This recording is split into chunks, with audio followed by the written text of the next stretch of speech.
I'm going to move because otherwise I can't see the camera. Marcos, are you there? Hello, I am here. How are you? Nice to see you. The fellows were asking, what language do you speak? And listening to your accent, I gather you are from Spain, but in which city are you? Well, I'm in Panama. I live in Panama City. And you have a new company called Blarify, is that correct? Yes, that's correct. As you know, I was working in blockchain and technical areas in the Inter-American Bank of Development. And we realized there was a great ecosystem of digital aspects, and we needed to bring technology. And we founded Blarify, which is a company which works in development, and we we had different projects in the region. So we are going to have panelists from Latin America and different countries around the world, and we were telling them that your presentation last time um, created a lot of enthusiasm and interest. So thank you so much for participating. I also want to mention that on Tuesday we had an award of the telecommunications organization. You, so thank you very much for all of those experts to contribute and collaborate with the school. So the floor is yours. Thank you very much for inviting me today, another year. Um, so it's always been a pleasure, even from the first times I participated. Each year, I try to tell you about the story of what's happening in the virtual wallets and all of these things that are coming up. And for me, it's an honor to participate in these events and talk about this audience who understand internet very well, and they will always present interesting questions. And I'm very grateful to be here, and I really hope that you enjoy my presentation. So today I have prepared a presentation about all of the opportunities and digital wallets. So this is the first slide. So I would like you to reflect, or we reflect together, that internet was born without an identity.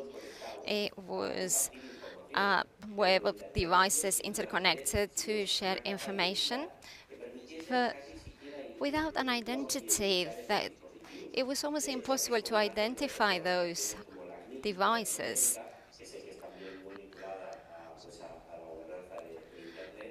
So there are different organizations linked to internet governance. And the reason is to be able to give domains and identify devices. So, and after this, identifying these sites, the internet services started to appear. That's when we started to lose and build a vertical layer. But when we think about an identity layer for people, how people who use internet, who interact on the web, use that layer of applications, there is nothing native which enables us to identify these entities. So over the last 20 years, we've been building platforms, and different companies have done that, to offer partial solutions to the identification of individual authentication on the web. For instance, we have physical documents and the verification Then we have companies like academia that offer solutions to verify things like passports, for instance, for signing contracts. There are platforms like DocuSign, which enables you to sign documents digitally, or other platforms which also involve e-signatures and enable you to sign contracts with support from the different countries in the region. And when it comes to authentication for clients, we have platforms like Zero and other companies like Sysperu, which have developed different solutions and authentication for the workforce. Microsoft has been working there, as well as Okta, and everything which has to do with different entities which work with KIC. We have SumSub and others. All of these companies, what they've done is develop solutions which tackle the issue of that fact that there is not a native layer of identity for people on internet. However, big warning, there is a big regulated disruption on the way which is going to change all of this. The EU in March adopted a new regulatory framework which it's been working on for the last 6 or 7 years, which is called ALAS DOS 2. It's a regulatory framework which manages digital signatures and so forth. It's just been adopted, and this framework not only proposes to regulate but also imposes the use of e-wallet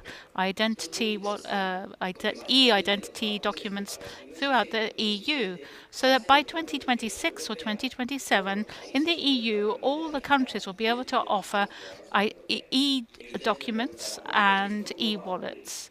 How is this going to happen? Who's going to develop this? Are the countries going to do it? Is the EU going to do it? Are private companies going to do it? Within each country, a mechanism will be set up through which the country can decide whether they're going to launch a national e-wallet or if they're going to use another kind of digitalization system, whether it's going to contract private companies to do this. But what's for sure is that by 2026 or 27, it will be obligatory for each country to offer e-wallets. The most interesting thing is not that the Pioneer app is going to exist, for instance.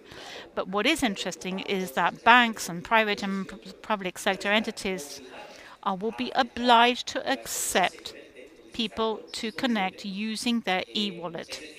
That means that when you go to a web page, we'll be able to have a function that says, for instance, with a QR code and enable us to connect it through e-wallet.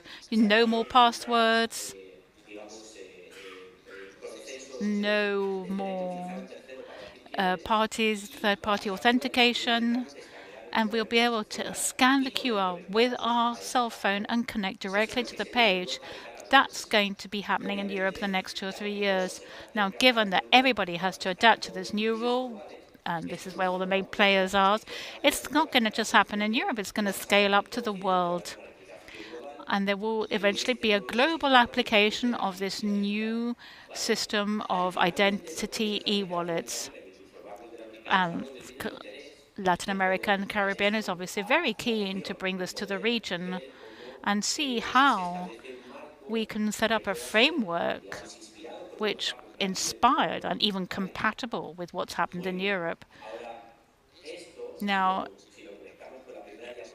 if we could go back to the first slide when we talked about the lack of an identity layer on internet, this is the gateway to enabling this concept of digital identity start to circulate. So we don't have to have 80 different platforms which contain information about our identity, but which doesn't belong to us, but involves a number of different identities which are sharing the information. Finally, we as people will be able to have ownership of our own digital identity and be able to control it using an e-wallet on our cell phone and be able to solve this problem about identity on internet, which didn't belong to us and wasn't sufficiently verifiable. Now, how is this going to impact on areas that transcend the mere concept of identity? Well, in the first place, these wallets will become not only the place where we keep our identity, but also a new channel. Because if we think about how web evolved, which you know very well, the web started with a first interface, which was browsers. The browsers were the gateway to enable people to browse the web. And they were the gateway to the first version of the web, web version 1. When smartphones came on the scene, smartphones opened a new gateway to the web, which were mobile apps. Today, we interact with internet through apps on our phones to share information and receive information and content. All mobile apps that we use on our smartphones have become the new gateway to internet because, and this can be considered like the second gateway. Now there's a third one because these digital wallets will first of all help us to keep our identity documents and can be used to sign or authenticate or whatever. But soon they will become the place where we keep our assets, value, information, and finally they may even become an interface whereby other third parties can offer us products or services.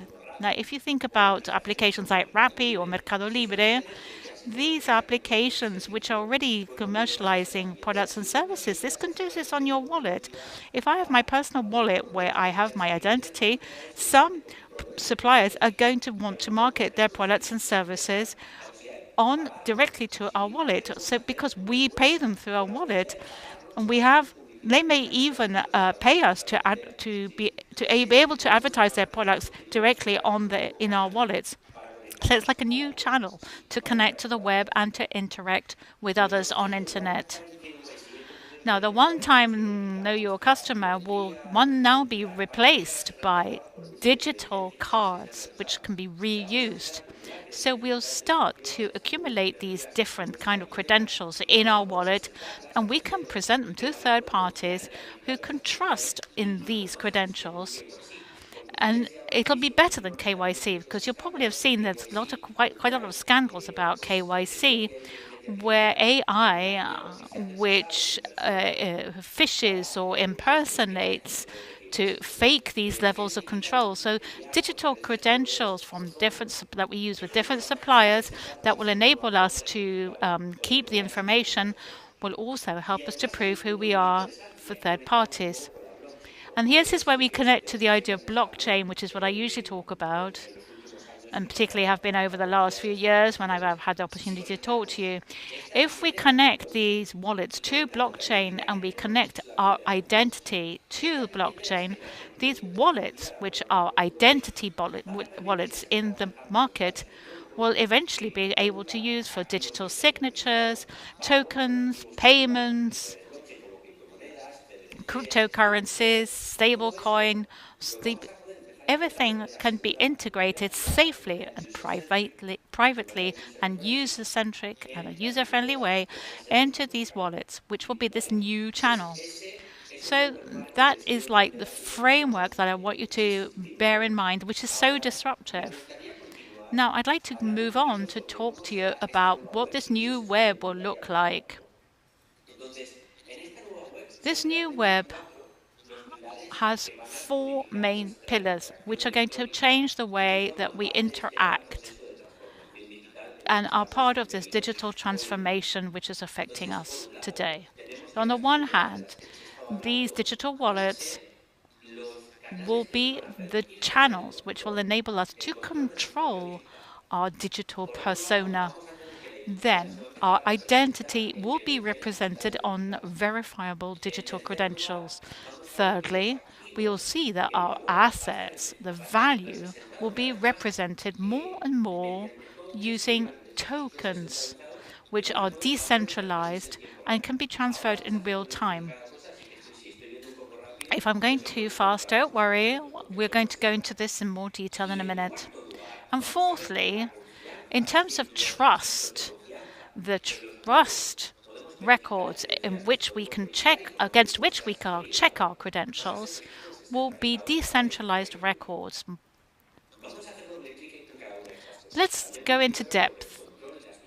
How about control and digital wallets? If you look back in time, as I said, In 1994, this is when internet was born, and it worked on people's personal computers. In 2004, the Web 2, smartphones, and now the mobile wallets, the e-wallets. So we're entering a third generation of the web. This is Web 3.0, where we can find different assets to use on our e-wallets. When we double click on identity, when we talk about these verifiable digital credentials, we will have a different digital format for our passports, everything, our health documents, our e-documents, our health documents, everything that's digital, everything will be integrated into the wallet. And everything will be able to connect to that so that it can verify and check the information and the credentials. And the Union, the European Union, is the one that is marking the way, and because it's going to be rolling this out in 26, 27. Now, in technical terms, so you can see how this is going to work. This shows us how we will have different players, which are the issuers of documents and credentials and verifiable information. For instance, we have players like the civil register, the ones that issue diplomas, the tax authorities, the surveillance and competent bodies, those who issue the new digital attributes, because everything is going to be done digitally. We're also going to have this digital wallet where we will see the new entities in charge of issuing the credentials, and we'll have the verifiers, who are third parties, who will be requesting the information in order to check it, whether it's the police or citizens' portals, digital platforms, airports, the police, banks. And here it shows how going to be checking these digital documents. We need trust records where the authorities can check the cryptographic data of behind everything that's issued, whether these are credentials or documents that are kept in the e-wallet. Now, the third point. Has to do with assets. Now, in Latin America, we have the case of El Salvador, which is the first country in the world to establish Bitcoin as its official currency. Citigroup, Boston Consulting Group, and the World Economic Forum are paying more attention to cryptocurrencies.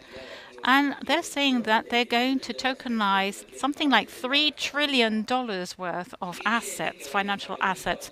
What does it mean? It means that financial assets, whether it's a credit, a loan, a private debt, shares in a private company, or even real estate, all of these will be represented using tokens, which are part of blockchain, enabling their transactions to be far faster and more efficient, as opposed to today when you have entities like these securities deposits or banks.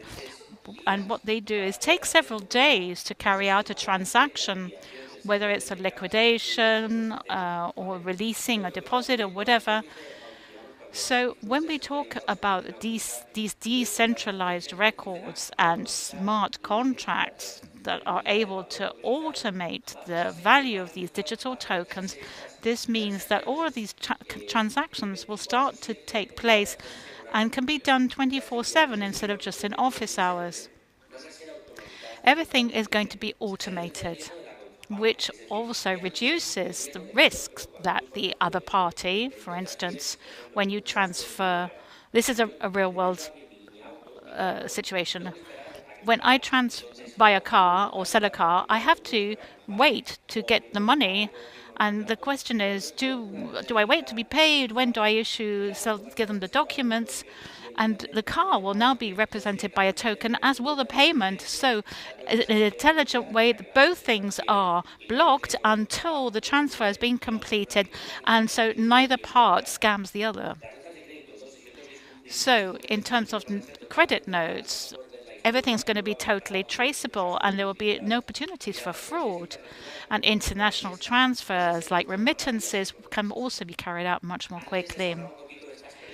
Before we talk about this, we're going to look at the predictions which are made by the Citigroup. And it has identified 5 groups of tokenized assets which are going to be increasingly tokenized. And these are the figures that it gives for 2030. Corporate debt and sovereign debt will beat 100 of the 187 trillion. Some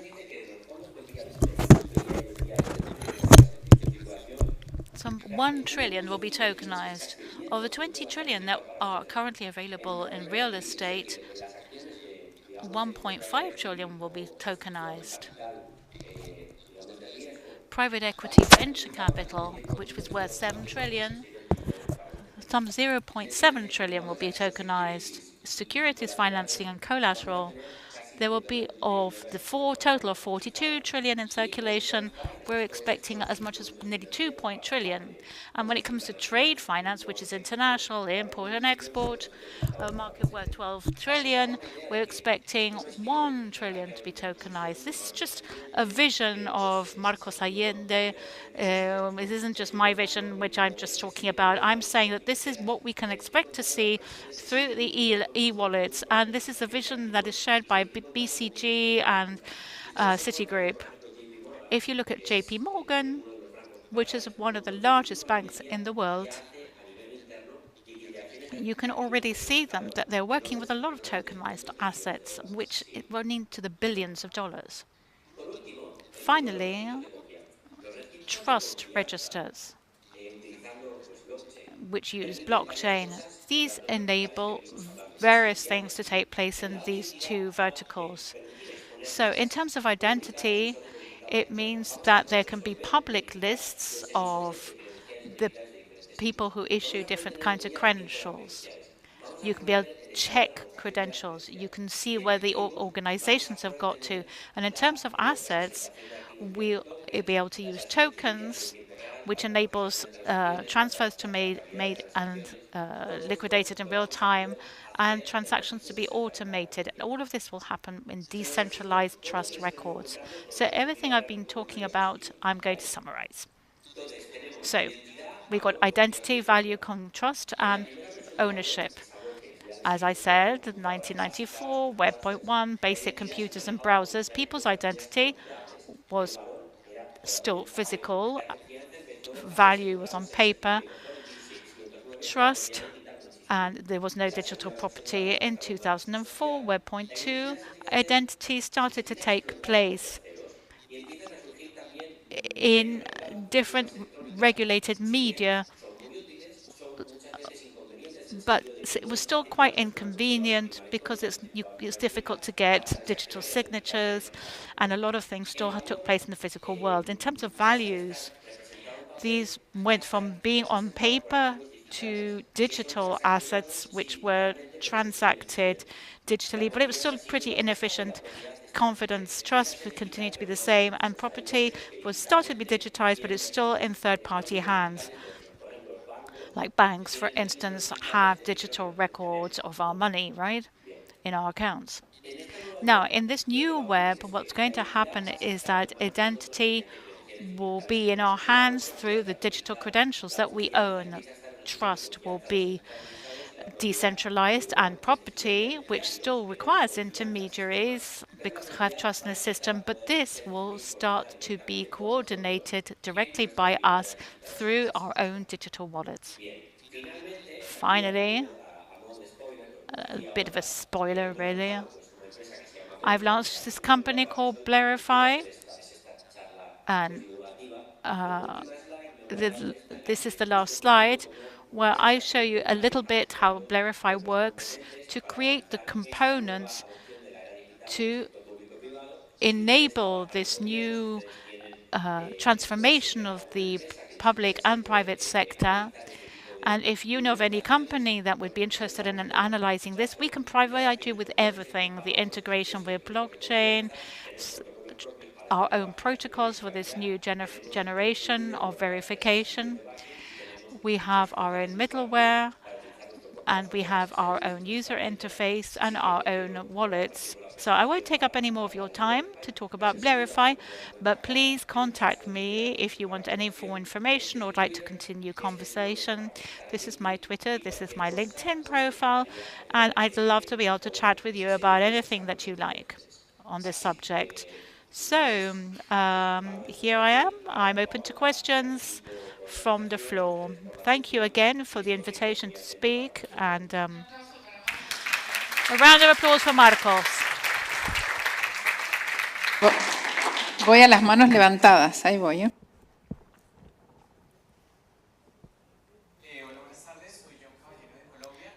Good afternoon, I'm from Colombia. I had the opportunity where I work in ICT about a year and a half ago. And we know this is a very appropriate technology for what we want to do in government. I want to ask you something related with the tendencies in terms of digital currency. In Colombia, for example, we have the digital peso, and other countries do have similar currencies. And they're expecting to create more digital currencies following the tendency of the euro.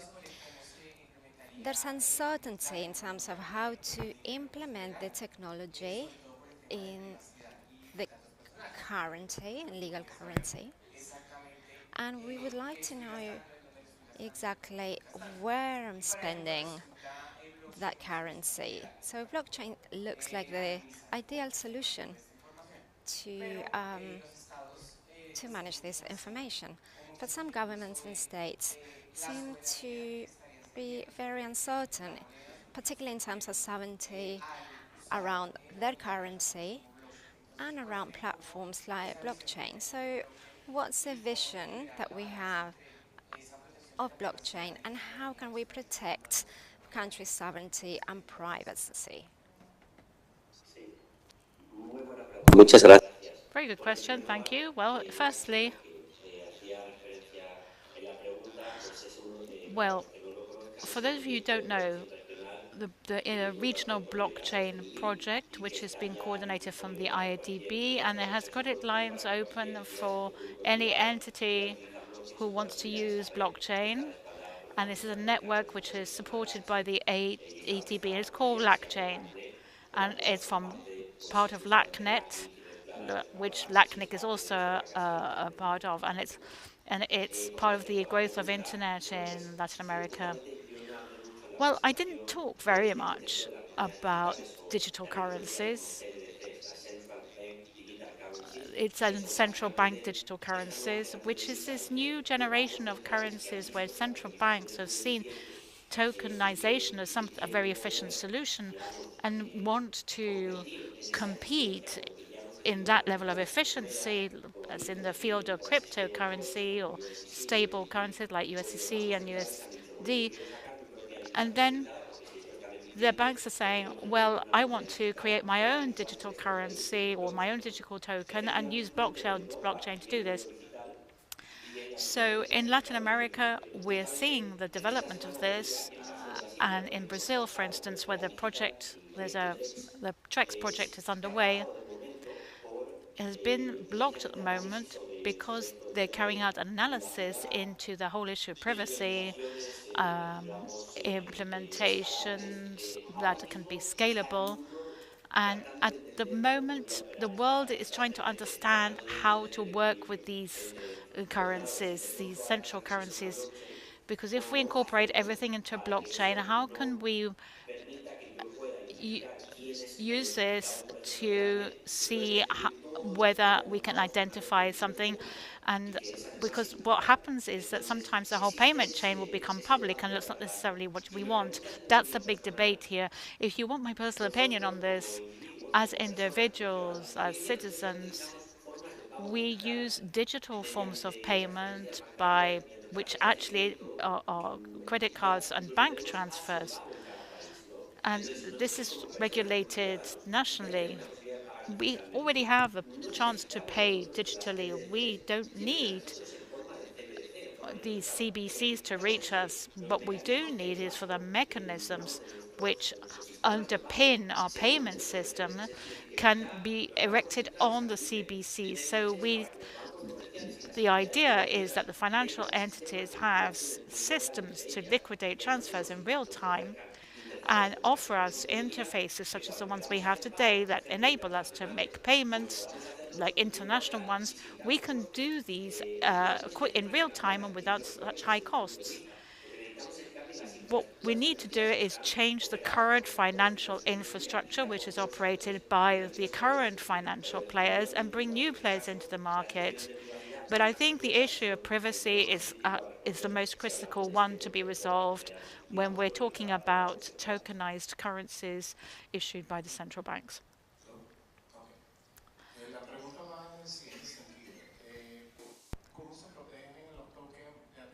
How can we protect the tokens that are directed? Because we are. So if they might pass the controls, the verification controls in autonomous systems, however, how can we protect those mechanisms to validate the identity, given that the European Union has implemented this digital identity in currencies and other future applications?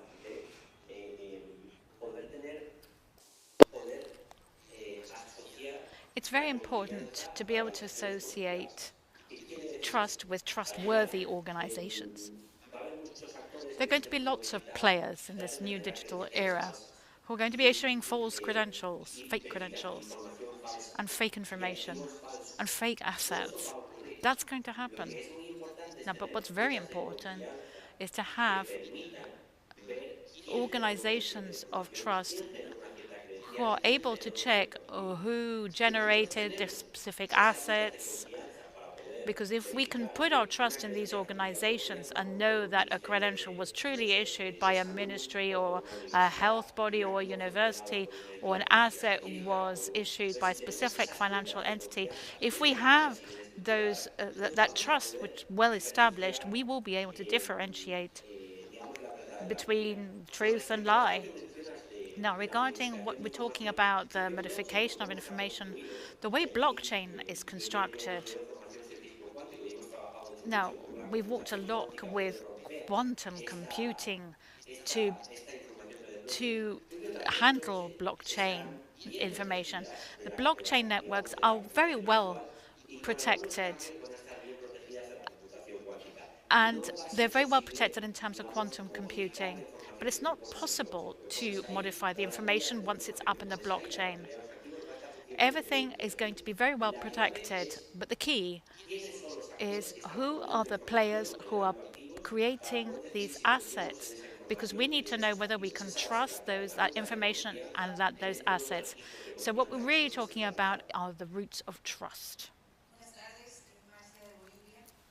Good afternoon, I'm from Bolivia. The company I work for, they use Octane for human resources. So if we do change this EU wallet and they would take special characters like everybody else, and we use in some cases. And the second one is that our challenge is that we have bought other small companies and we are integrating the system. So in some cases, it's easier to recreate the user before talking to the area that's in charge of that and carry out the whole process to modify everything. How robust or how many permits we should have to recreate the user in the wallet?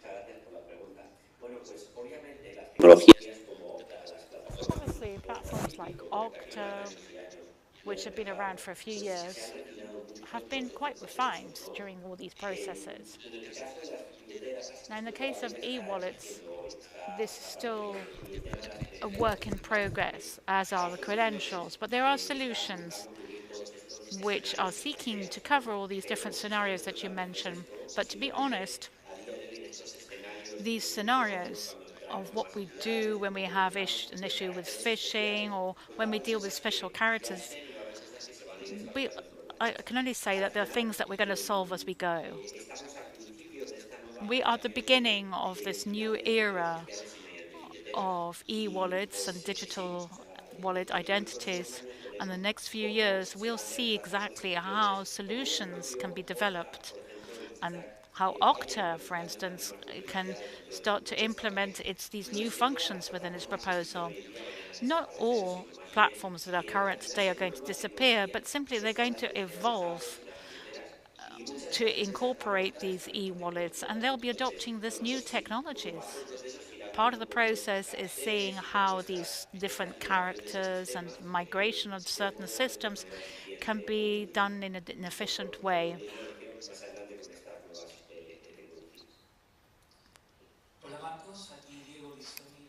Hi, I'm Diego from Chile. Um, I was thinking that you gave the example of Europe, but Europe is really, really far away from where we are. So my question is, if you have to give some advice to a government or a Latin American government, what's your vision? What, what are the steps we need to take to move forward and integrate the digital era and make use of all of this technology and that we are discussing?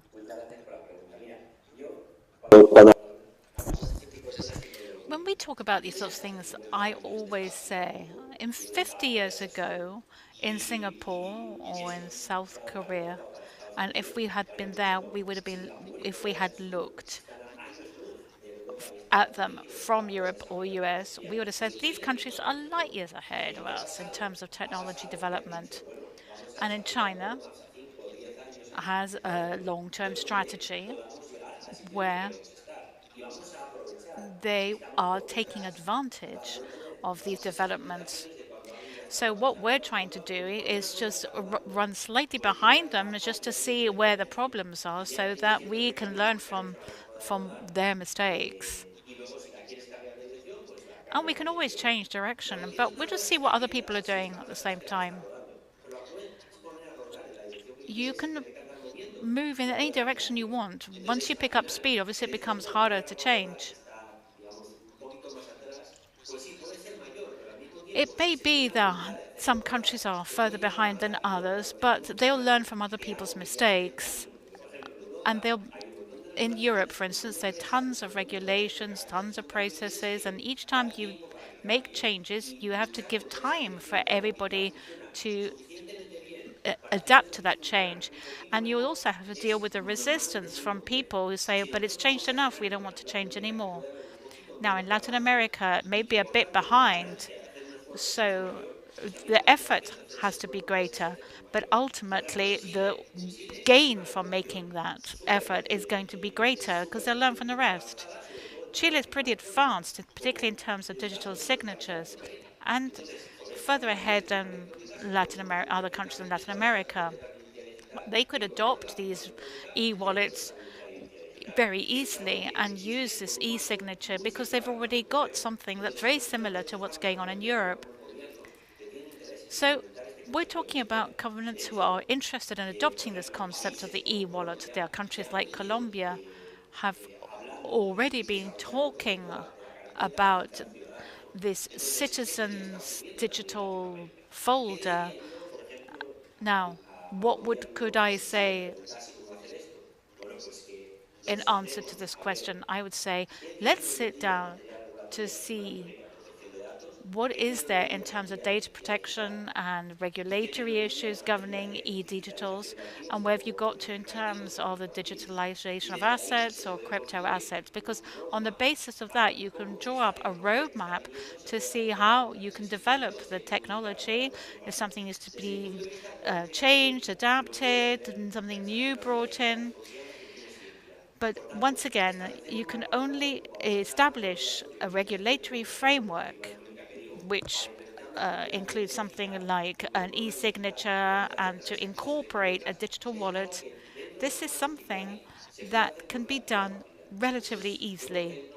I think there's an opportunity a great opportunity to do things in Latin America if we inspire ourselves on what's going on in Europe and in other countries, because what Europe has proposed is not something that's going to limit itself to Europe, but it's going to be interesting for countries who are interested in working with Europe, cooperating with Europe, and they'll be able to do that if they adopt these policies and these standards. So I think there's huge possibilities for building new relationships. Soy I'm Luis, I'm from Brazil. My question is about electronic signature.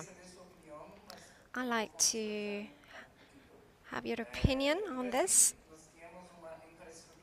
In Brazil, we have an infrastructure in public areas where we are allowed to use digital certificates for private entities. However, in practical words, the public entities do not agree with the utilization of these private certificates, and they prefer the other type of certification. I would like to know if, in your experience and with your knowledge and perspective, is there a similar context, or there is a wider acceptance of electronic signature for private entities? When we talk about these e-wallets, they'll enable ordinary people personally and people representing private entities to manage digital signatures within the wallet. And it'll be far easier to sign contracts, to authenticate themselves using their e-signature and their e-identity. So everybody is going to be able to use these digital signatures within wallets. One last question. Thank you for the presentation, Angelica. A few days ago, we had a presentation, and someone asked, "What would you say to yourself, but in the past?" And we all responded, "Buy cryptocurrency." That's what we all responded, and bitcoins, of course. We didn't do it in the past because it didn't seem to be user friendly. We didn't have access to buy it, or we didn't know how. So given the situation that we are currently in, and that everything that's got to do with digital assets and cryptocurrency will be a lot easier for us to access. We're going to have e-wallets, which will increment this accessibility. What's your opinion now, thinking if you would have the opportunity to ask yourself, looking at the future? So basically, we want to know what to buy.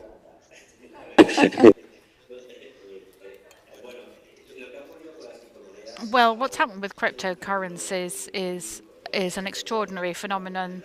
The history of humanity in general is an opportunity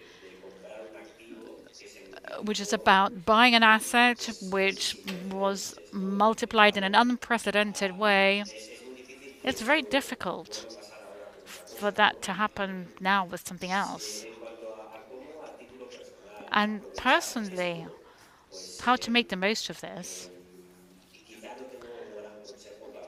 I don't sure I have anything particularly important to share with you, but basically, whether you're in the public or the private sector and you want to develop efficient ways of running your business, advantages to verifiability and innovation, well, these new technologies are going to bring you all of that. Blockchain technology, digital credentials, e-wallets.